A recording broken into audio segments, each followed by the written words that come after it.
بسم اللہ الرحمن الرحیم. آپ دیکھ رہے ہیں ریئل نیوز پاکستان اور میں ہوں ظہور عالم. ناظرین، آج آپ کی ملاقات اردو ادب کے معروف افسانہ نگار، مصنف، اسکرپٹ رائٹر اور معروف یوٹیوبر جناب امتیاز احمد قریشی سے کروائیں گے. امتیاز احمد قریشی پاکستان ٹیلی ویژن سے بھی وابستہ رہے ہیں اور امتیاز احمد قریشی صاحب مختلف کتابوں کے مصنف بھی ہیں. ویلکم سر، آپ کو خوش آمدید کہتے ہیں. آپ ہمارے پروگرام میں اپنے تشریف لائے، آپ نے اپنا قیمتی وقت دیا. آپ کیسے مزاج ہیں آپ کے؟ میں ٹھیک ٹھاک. ظہور صاحب، آپ کا بہت شکریہ، آپ نے مجھے انوائٹ کیا اور موقع دیا بات کرنے کا.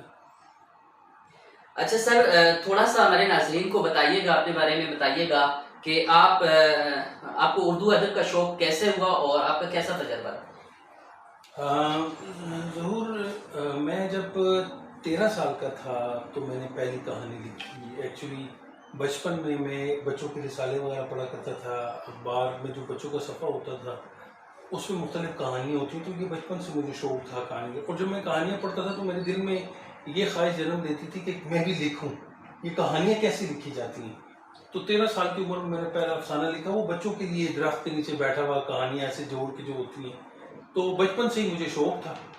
پھر اخبار میں لکھنا شروع کیا، مضامین وغیرہ، اور آہستہ کرتے کرتے کالم اور پھر اردو ادب کی طرف آ گئے. اچھا، آپ کا ایک سفر نامہ آپ نے لکھا جسے گڈ بائی شہر نوں، اور ایک آپ نے ناول لکھا ڈاک ٹکٹ اور محبت کے راب سے. اس کا خیال کیسے ہے اور یہ جو آپ نے نام تجویز کیے ان کے پیچھے کیا راز تھا؟ یہ بڑا اچھا سوال کیا آپ نے ناموں کے حوالے سے. سب سے پہلے تو میں آپ کو یہ بتاؤں کہ میرا جو سفر کا جو فنی سفر کا آغاز ہوا وہ حلقہ باب ذوق راولپنڈی سے ہوا. نیشنل سینٹر میں، یہ میں بات کر رہا ہوں 1994-95 کے دوران کی. اس دوران مجھے حلقہ باب ذوق میں عبید بازی قمر صاحب تھے، بہت اچھے شاعر ہیں. انہوں نے کہا تھا کہ ملاقات ہوئی تو میں نے کہا مجھے بڑا شوق ہے شاعری کا، ادب کا. تو انہوں نے کہا حلقہ باب ذوق آیا کریں. تو جب میں وہاں گیا تو وہاں پہلے شعر و شاعری پہ کوشش کی، تب آزمائی کی، لیکن شعر و شاعری ہماری بات کی بات نہیں تھی. تو پھر کہانی جو ہے اس کی طرف ہم آ گئے. جب کہانی لکھنا شروع کی تو سن رہے تھے. تو یہ میری آغاز جو ہے 2094 میں ماحول مل گیا. تو حلقہ باب ذوق میں پھر میری کہانی پشاور میں پہلے پیش ہوئی 1995-96 میں غالباً میری کہانی پیش ہوئی. اور پنڈی میں 1998 میں پہلی کہانی ڈاکٹر رشید امجد صاحب کی صدارت میں ہوئی تھی، اندھی کتاب بحر پھول کے نام سے. تو وہاں سے سفر کا آغاز ہوا اور پھر حلقہ باب ذوق میں آتے رہے. پھر فضل حسین سمیم صاحب ہیں جنہوں نے مجھے باقاعدہ طور پہ ادب کی طرف راغب کیا، اور انہوں نے کہا کہ یار آپ نے اگر پڑھنا ہے، لکھنا ہے، یا آپ پڑھنا چاہتے ہو، مطالعہ کرنا چاہتے ہو تو پڑھو. صبح اٹھ جایا کرو 7-8 بجے، اور 9 بجے تک اگر آپ آفس میں جانا ہے تو 1 گھنٹہ آپ پڑھا کریں. اگر آپ کے پاس ٹائم نہیں ملتا، میں نے یہ کہا تھا کہ ٹائم نہیں ملتا، اور اللہ ان کو خوش رکھے. انہوں نے اس طرف راغب کیا. پھر باقاعدہ جو ہے میں نے اس کو توجہ دی، غور کیا، دھیان دیا. اور پھر گڈ بائی شہر نوں کا تجربہ جو ہے وہ ایسے تھا کہ چونکہ آپ کو پتہ ہے میں ملازمت کے حوالے سے فارماسیوٹیکل کمپنی میں سے وابستہ ہوں، تو مجھے پاڑا چنار جانے کا موقع ملتا تھا. تو میں ٹور پہ پاڑا چنار گیا. تو ایک دن بس من چلے کا سودا ہے کہ دل نے کیا کہ وہاں بارڈر کراس کر دیں. تو میں افغانستان کا بارڈر میں نے کراس کیا. تو دوستوں کے ساتھ، ایک دوست تھا اس کے ساتھ چلا گیا. تو جس جگہ افغانستان اور پاکستان کا بارڈر تھا نا، وہاں ایک شہر انہوں نے آباد کیا تھا جو افغانستان سے آ کے نا وہاں ٹھہرتے تھے. تو اس جگہ کا نام تھا شہر نوں. تو جب میں بغیر پاسپورٹ کے، بغیر پرمیشن کے علاقہ غیر میں جا کے افغانستان کے اس ایریے تک گیا اور پھر واپس آیا، تو وہاں پھر میں نے یہ کہانی لکھی اور پھر انوار فطرت صاحب کو بتائی. تو انہوں نے کہا کہ یار یہ چھپ سکتی ہے. تو یہ تو گڈ بائی شہر نوں اس جگہ کا نام ہے. چونکہ میں ایک ہی دن گیا تھا اور صبح گیا، شام کو واپس آ رہا تھا، تو میں نے اس کو گڈ بائی کہا. تو وہ اس سے میں نے یہاں پہ میں آپ سے پوچھوں گا کہ آپ کی عمر اس ٹائم کیا تھی جب آپ نے انلیگل بارڈر کراس کیا؟ تو یہ 1996 کی بات ہے. تو 1996 کی میری جو عمر ہوگی وہ تقریباً 26-27 سال ایسے لگا ہے. 13 سال کی عمر میں آپ نے لکھنا شروع کیا. شروع میں مشکلات تو پیش آئی ہوں گی؟ جی بالکل ایسا ہی ہے کہ وہ کہانی میں کسی کو دکھاتا تھا تو وہ پہلے تو یہ تھا کہ یار یہ تم نے نہیں لکھی ہے، کیا کیسے ہو سکتا ہے، کیونکہ یہ نقل مقل ماری ہوگی کسی سے نا کچھ وہ کر کے. تو وہ ہوتا تو ہے شروع میں کہ آپ کو کوئی مانتا ہی نہیں. میں اپنی کوئی کہانی لکھتا تھا تو لوگ یہی کہتے تھے کہ یار یہ اس نے کسی کی اپنے نام سے چھاپی ہو. وہ عمر ایسی ہوتی ہے کہ لوگ ابتدا میں آپ کو مطالعے کی سمجھ نہیں آتی، آپ کو اپنے فن کی سمجھ نہیں آ رہی ہوتی کہ آپ نے کون سی فیلڈ میں جانا ہے. لیکن یہ بڑی ہمارے ہاں اب تو خیر بہت زیادہ ڈیولپمنٹ ہو گئی ہے، لیکن اس زمانے میں بچی کی ایپٹیٹیوڈ ٹیسٹ نہیں ہوتا تھا کہ یار اس نے بڑے ہو کے کس فیلڈ میں جانا ہے، اس نے آرٹ میں جانا ہے یا سائنس میں جانا ہے، انجینئرنگ میں جانا ہے یا آئی ٹی میں جانا ہے. اب تو خیر کافی چیزیں واضح ہو گئی. تو یہ پرابلم تھی شروع میں. میں خاندان میں جو ہے من موجی سا بچہ تھا، مجھے ان کو یہ نہیں تھا کہ یار یہ نصابی سرگرمیوں میں میرے اتنی ایکٹیویٹی نہیں تھی، غیر نصابی سرگرمیوں میں بہت آگے آ گیا. اچھا، اب تک آپ کتنی کتابیں لکھ چکے ہیں اور ابھی کوئی ریسنٹلی کوئی کتاب لکھ رہے ہیں، کوئی سفر نامہ لکھ رہے ہیں؟ 2 کتابیں میری یہ ہو گئی ہیں. ایک میری افسانوں کی کتاب ہے جو گزشتہ 10 سال سے وہ پینڈنگ ہے، بس اس پہ کام ہو رہا ہے، تو وہ دیکھیں کب آ جائے. ساتھ میرا ایک ناول ہے اور پھر دل کیوں دھڑکتا ہے، اس کے لیے کوشش کر رہا ہوں. وہ کبھی موڈ بنتا ہے، وہ پتہ ہے ہماری جو ٹائم ایسا ہے، فیلڈ ایسی ہے کہ ٹائم بہت کم ملتا ہے، تو جہاں ٹائم مل جائے تو وہاں پھر اس کے اوپر کام ہو رہا ہے. تو تقریباً 4 ہی کتابیں ہیں، 2 آ چکی ہیں اور 2 ابھی پینڈنگ ہیں. اچھا، پاکستان ٹیلی ویژن سے بھی وابستہ ہے، تھوڑا سا ہمارے ناظرین کو بتائیے کہ کیا وہاں پہ آپ کی کیا جاب رسپانسبلٹیز تھی اور وہاں پہ آپ کا کیسا تجربہ رہا پاکستان ٹیلی ویژن میں کام کرنے کا؟ لیکن یہ پاکستان ٹیلی ویژن تو میں جب بھی جاتا تھا یا گیا یا جانے کا شوق جب بھی رہا وہ ایکٹنگ کے لیے تھا. وہاں دوست بھی تھے، لیکن میں جب بھی گیا ایکٹنگ کے لیے گیا. گیسٹ ہاؤس میں تھوڑا سا ایک چھوٹا سا رول بھی کیا تھا، لیکن وہاں کوئی میں کسی کو ہیرو یا ایکٹر نظر ہی نہیں آتا. لیکن 2004 میں مجھے جب میں فرینچ کورس کر رہا تھا اور میری یہ کتابیں آ چکی تھی، 2000 میں آئی تھی گڈ بائی شہرینو، اور 2001 میں ڈاک ٹکٹ اور محبت. ڈاک ٹکٹ اور محبت کا میں آپ کو بتاتا چلوں کہ یہ ریور تھیمس اور راول لیک کا جھیل جو ہماری ہے، اور وہاں ریور ٹیمز انگلینڈ میں جو ہے، اس کا یہ مکالمہ ہے. اچھا، یہ مکالمہ بیسڈ ہوئے ایک ناولٹ لکھا میں نے. اور یہ 2 کتابیں جب آئی تھیں تو یہ 2 کتابیں میرے ایک دوست ہیں، انہوں نے کہا کہ یار یہ پی ٹی وی کے پروڈیوسرس کو دے دیں کہ آپ کو کوئی ڈرامہ لکھنے کے لیے کوئی آپ کو ہائر کر لیں یا کوئی چانس دے دیں. تو اس گھر سے دی تھی. تو احمد علی سعید صاحب اللہ ان کو خوش رکھے، ان کی عزت میں اضافہ کرے. انہوں نے مجھے میری کتاب پڑھی گڈ بائی شہرینو، تو انہوں نے کہا یار یہ تو بڑی اچھی کہانی تم نے لکھی ہے، تو ایسے ٹیلنٹڈ نوجوان تو ہمیں چاہیے ہوتے. پھر انہوں نے مجھے صبح کی نشریات میں، اس وقت رائزنگ پاکستان ہوا کرتا ہے توصیف ہے، تو اس کے لیے پہلی دفعہ میں نے لنکنگ اسکرپٹ لکھ کے دیا تھا، وہ اپروو ہو گیا تھا. پھر اس کے بعد چل 2004 کے بعد سے جو ہے میں نے مختلف مثلا سچ تو یہ کے لیے کام کیا، ڈاکومنٹریز کی، پی ٹی وی ہومز کے لیے کافی کام کیا. 4-5 پروڈیوسرس کے ساتھ میں نے بہت کام کیا پی ٹی وی کا. جمشید فشوری صاحب ون آف دیم کہ وہ میرے استادوں کی طرح بھی ہیں، انہوں نے سکھایا بھی، ان کے ساتھ میں نے بڑا کام کیا اسکرپٹ کے لیے. تو میرا پاکستان ٹیلی ویژن میں زیادہ تر کام جو ہے وہ ریسرچ اور لنکنگ اسکرپٹ رائٹنگ کا تھا. ایک سمیع الماس صاحبہ پروڈیوسر تھی، ان کے لیے میں نے ایک پلے بھی لکھا تھا اسٹریٹ پیپل. وہ انفارچونیٹلی آن ایئر نہیں جا سکا، لیکن وہ میں نے لکھا تھا. اچھا، لکھاری تو ڈرامہ لکھ کے بہت زیادہ لاکھوں کما لیتے ہیں. کبھی آپ کو کوئی آفر ہوئی کسی چینل سے، کسی یونیورسٹی سے، کسی ایسی جگہ سے کہ آپ کو کیونکہ آپ رائٹر ہیں تو آپ کو تو بہت زیادہ آفرز آئی ہوں گی، خصوصاً ڈرامے کے حوالے سے میں پوچھ رہا ہوں. دیکھیں میں نے ورلڈ بینک کے لیے جو این جی اوز ہیں یا مختلف ایڈورٹائزنگ ایجنسیز ہیں، جیسے ایک شفا کی جو ہے، شفا ہاسپٹل کے لیے ایک ڈاکومنٹری بنی تھی جاننا زندگی ہے، وہ پسی پردہ میں نے سارا کام کیا تھا. وہ کسی ایجنسیز کے کسی ٹریول ایجنسی کے حوالے سے ایڈورٹائزنگ ایجنسی نے مجھے ہائر کیا تھا. تو اس طرح تو میں نے کافی کام کیا ہے کہ مختلف اسکرپٹ لکھے، ابھی بھی لکھ رہا ہوں. ابھی یہ ٹریولنگ ٹون آف پاکستان خواجہ نظیم الحسن صاحب کا جو کر رہے ہیں ٹی وی کے لیے، یہ پچھلے سال عید پہ شروع ہوا تھا. اس کے شروع کی جو 2-3 ایپیسوڈس ہیں وہ میں نے ہی اس کے اسکرپٹ اور وہ ریسرچ وغیرہ ان کو کر کے دی تھی، حمزہ وغیرہ کے لیے وہ. تو اس طرح سے of and on coffee projects ہیں جو ہیں، لیکن جو ہے نا بڑی آفر کوئی اس طرح سے نہیں، بس یہ چھوٹے لوگ ہیں تو چھوٹی آفرز آتی رہتی ہیں۔ اچھا، آپ مجھے بتائیں آپ یوٹیوب پہ کیسے آئے اور آپ کو یوٹیوب پہ اردو ادب کے فروغ کا خیال کیسے آیا؟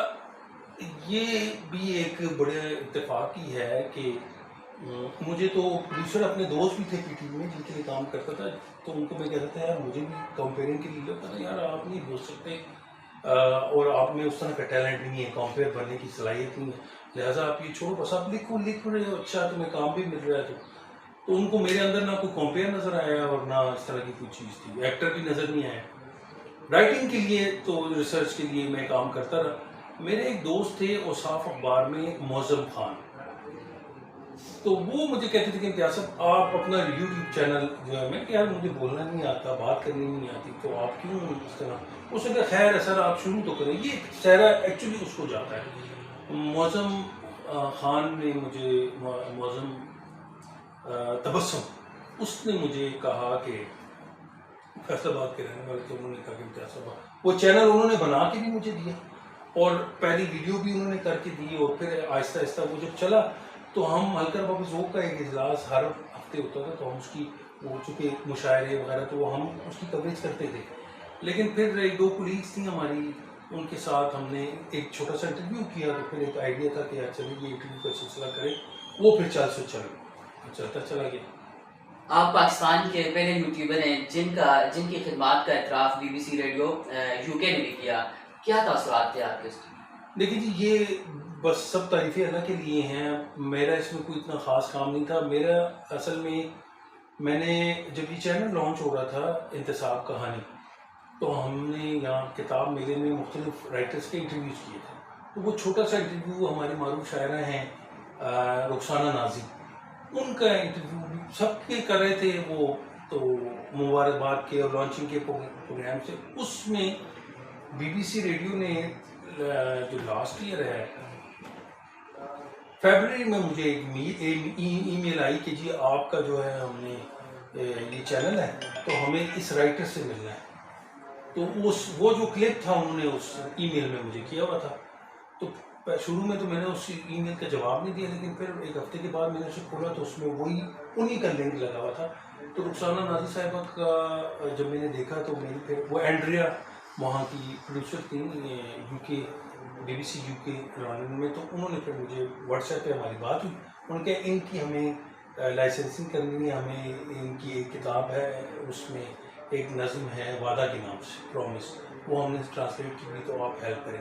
ان کو اصل میں وہ اس پہ سوشل میڈیا پہ رخسانہ نازی کو پاکستان رائٹرز، آتھر، شاعر کو کریں، لیکن ان کو کوئی ہیلپ نہیں ملی تھی، ان سے کانٹیکٹ نہیں ہو رہا تھا، تو میرے ساتھ جب رابطہ ہوا تو میں نے کہا ٹھیک ہے، پھر میں نے ان کے سر رابطہ کروایا، وہ کہتے ہیں یار ہم نے جس سے جو اگر کسی نے ہیلپ بھی کی ہے نا، تو وہ کہتا تھا میں شاعر ہوں یا میں ہوں، مجھے ایڈ کر لیں، اس کو بعد میں دیکھیے گا وہ نہیں مل رہی ہیں، ان کا کانٹیکٹ نہیں مل رہا ہے، تو وہ میں نے ان کی بڑی ہیلپ کی۔ پھر 1 مارچ کو وہ آن ایئر گیا، اور پھر آن ایئر کرنے کے بعد انہوں نے مجھے بڑا تھینکس کہا، مجھے 100 پاؤنڈ انہوں نے پیمنٹ بھی بھیجی میرے اکاؤنٹ میں، 100 پاؤنڈ ان کو بھی بھیجی تھی شاعرہ کو، اور میرا نام جو ہے انتصاب کہانی تھینکس کے ساتھ، وہ آج بھی جو ہے ان کی ویب سائٹ کے اوپر ہے۔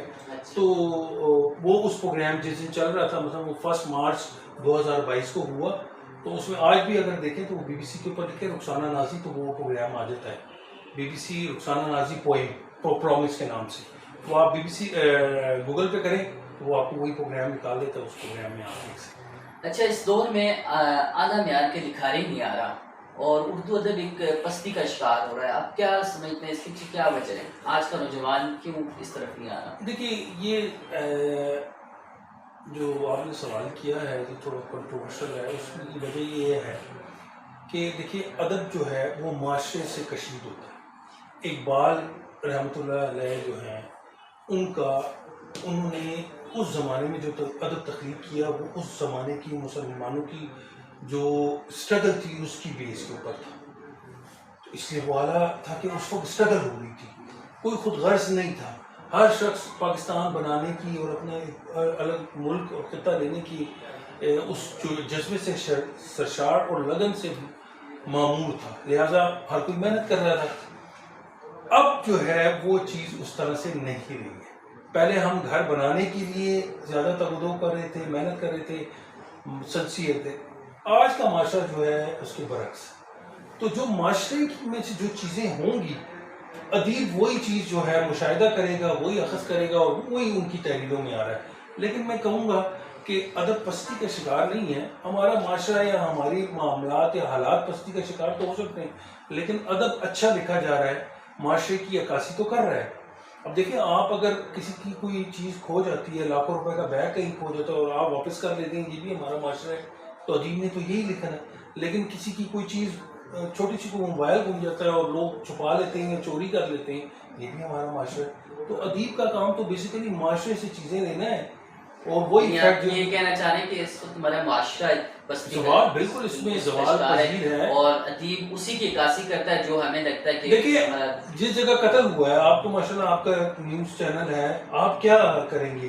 جہاں قتل ہوا ہے، چوری ہوئی ہے، تو آپ کیا رپورٹ کریں گے؟ ڈیفینیٹلی قتل کی ہوگی تو قتل کریں گے۔ اور اب ایسا تو نہیں ہو سکتا کہ باہر بارش ہو رہی ہو تو آپ کہیں جی باہر تو دھوپ نکلی گی۔ تو ہمارے انفارچونیٹلی پاکستان میں جو ہے وہ آپ کو جمود کا شکار ہمارا ادب اور نیوز، اسی لیے آپ دیکھیں نا 10 سال پرانی خبر اٹھا لیں اور آج لگا لیں تو وہ سیم نہیں ہوگی۔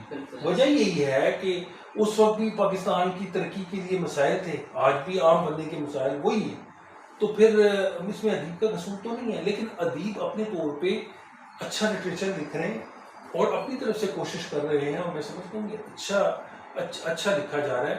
اور جہاں تک نئے رائٹرز کی بات کی ہے، نوجوان جو ہے سوشل میڈیا پہ جو لکھتے ہیں یا بے وزن شاعری یا اپنے طور پہ شوق آزما رہے ہیں اور طب آزمائی کر رہے ہیں، وہ ایک الگ ہے، وہ ٹریش لٹریچر ہے فیس بک کا، وہ تو ویسے ہی چلے گا۔ لیکن جو کتابوں میں آپ کو اچھے جو ہے وہ مل جائیں گے رائٹرز اور ایسا کلام۔ اچھا، فارماسیوٹیکل کمپنی میں بھی کام کر رہے ہیں، اچھی پوسٹ پہ ہیں آپ ٹائم کیسے مینیج کرتے ہیں؟ ساتھ آپ لکھ بھی رہے ہیں، کتابیں بھی لکھ رہے ہیں، ٹریول بھی کر رہے ہیں، تو ٹائم کیسے نکالتے ہیں؟ گھر والوں کو بھی ٹائم دیتے ہیں کہ نہیں؟ یار یہ آپ نے بڑا زبردست سوال کیا۔ یہ اکثر لوگ مجھ سے پوچھتے ہیں کہ آپ یہ مینیج کیسے کرتے ہیں؟ ایک تو آپ کی جاب اتنی ٹف جاب ہے، بڑی رسپانسبل جاب ہے، دوسرا مطالعے کی طرف کے لیے بھی ٹائم نکالنا، پھر ادب بھی تخلیق کرنا، اپنی تخلیقی صلاحیتیں ہیں ان کے لیے بھی ٹائم وقف کرنا، اور پھر یوٹیوب کے لیے بھی ٹائم نکالنا، واقعی بڑا ٹف ہوتا ہے۔ لیکن وہ کہتے ہیں نا کہ دیر از ول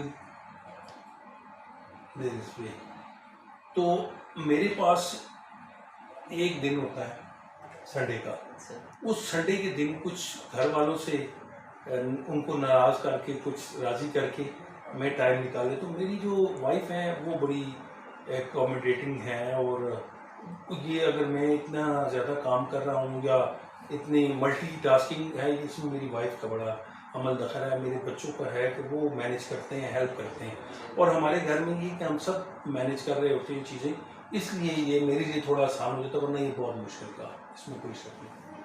مستقبل میں کیا کرنا چاہیں گے؟ کوئی ایسی خواہش جو ابھی تک پوری بھی نہیں؟ ہزاروں کا خواہشیں ایسی کہ ہر خواہش پہ دم نکلے۔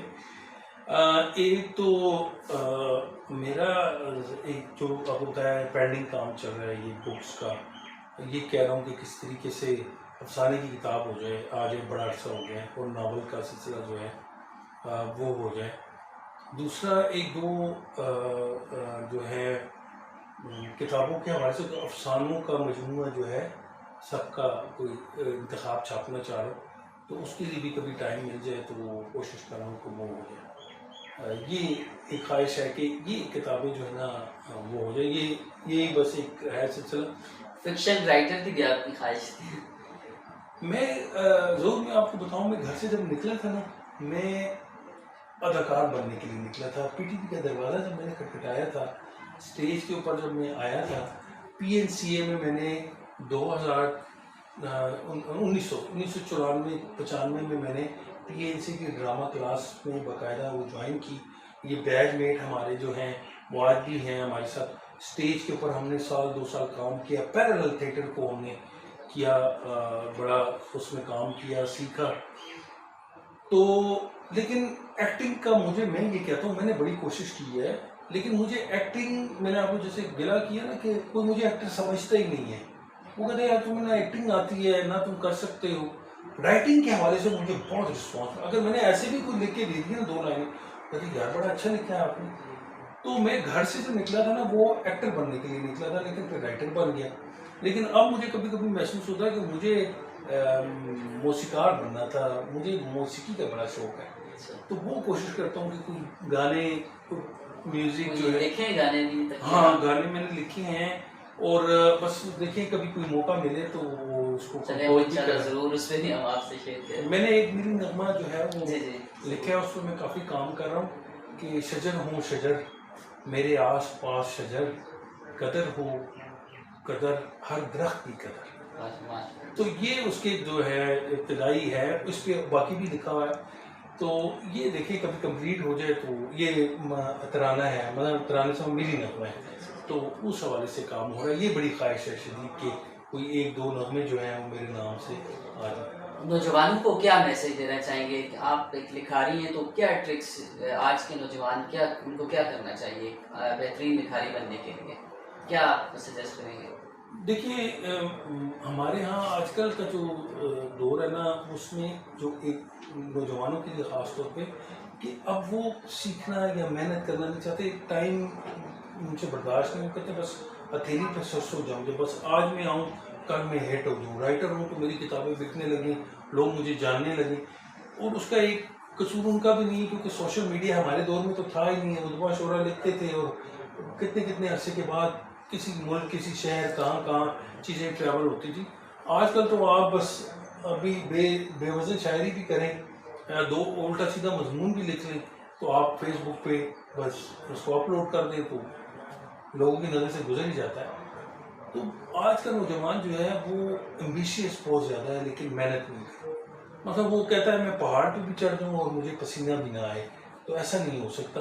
تو پھر اس حوالے سے جو آپ پہلے بات کر رہے تھے کہ معیار متاثر ہوتا ہے، وہ اسی وجہ سے ہوتا ہے کہ بس فوراً جو آپ دیکھ لیں میری کتاب کو 10-12 سال ہو گئے ہیں تو میں سلیکشن نہیں کر پاتا کہ میرے افسانے جو ہے بے شک 10 ہی چھپ جائیں 8 ہی چھپ جائیں، لیکن میں ہر 6 مہینے بعد 3 مہینے بعد میں کہتا ہوں یار اس کو نکال دو، یہ اب 4 ہو گئے ہیں، یہ 14 ہو گئے، پھر نہیں یار یہ 3 ہی، یہ ایک اور ایڈ ہو گیا لکھ لیے، یہ بہتر ہے آپ اس کو. یہ ذرا سلیکشن کا پرابلم ہے. تو ہمارے نوجوانوں کو جو ہے تھوڑا سا صبر رکھے، چیزیں ہو جاتی ہیں. جس طرح کہتے ہیں کہ شاعر جو ہوتا ہے وہ ناکام محبت ہوتی ہے تو پھر وہ شاعر بن جاتا ہے اس کے پیچھے، تو رائٹر بھی کچھ لکھتا ہے اس کے پیچھے کوئی درد بڑی کہانی ہوتی ہے یعنی اس میں کوئی شک نہیں ہے کہ دیکھیں جب تک آپ کو چوٹ نہیں لگتی تو آپ کو زندگی کی سمجھ نہیں آتی. آپ میٹھا کھاتے رہتے ہیں، جب تک آپ نمکین نہیں کھائیں گے تو آپ کو ٹیسٹ کا نہیں پتہ چلتا. نمکین کھا رہے ہیں جب تک آپ میٹھا نہیں کھاتے تو یہ زندگی کی نشیب و فراز ہے. اور ہر رائٹر یا سینسیٹیو تخلیقار جو ہے وہ دوسروں سے، انسانیت سے محبت تو کرتا ہی ہے. اور محبت تو ایسی چیز ہے کہ یہ تو آپ کو موبائل سے بھی ہو جاتی ہے اور ماں سے بھی ہو جاتی ہے اور ماحول سے بھی ہو جاتی ہے. تو یہ انسان کی فطرت میں ہے. تو ہر رائٹر جو ہے وہ محبت کرتا ہے اور بے پناہ محبت کرتا ہے، اس میں تو کوئی شک نہیں ہے. بہت شکریہ امتیاز صاحب. Thank you G.